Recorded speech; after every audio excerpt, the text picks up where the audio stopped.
Ça peut être beau, comme vous avez pu le constater. Tous et toutes, professeurs, citoyens, animateurs de musique plus et politiciens, je nous accuse au tribunal de la conscience d'avoir immolé le français sur l'autel de l'indifférence. Malgré que le combat soit perdu d'avance, même en France, nous défendons notre patrie contre l'anglo-asphyxie, tel que le firent les Phrygiens face à l'Empire romain. Nous avons pris le maquis linguistique et opposons à l'Amérique une résistance lyrique. Comment on crée des mots? Ça dépend parce que... Ça dépend. Il y a des mots...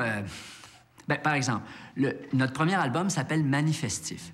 C'est un mot qu'on a inventé à partir d'un manifeste, donc une prise de parole politique publique, et du mot festif qui faisait référence au sens de la fête, au fait que, OK, il y a un manifeste, il y a une pensée politique, mais elle ne sera pas ennuyeuse, elle va être festive dans sa forme, puis sur scène, ça va être plaisant. Ça sera pas donc de ramener l'idée de plaisir dans le discours politique et dans le langage en général. Donc ça, ce mot-là est né d'une chanson sur laquelle Batlam planchait. Puis à un moment donné, il y avait la phrase qui disait mon manifeste fesse festivement. Donc là, j'ai dit, c'est intéressant. C'est donc un manifestif. C'est devenu le titre de la chanson.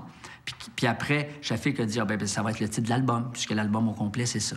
Donc, dans ce cas-là, et cette idée-là, l'idée d'être manifestif, ça avait été...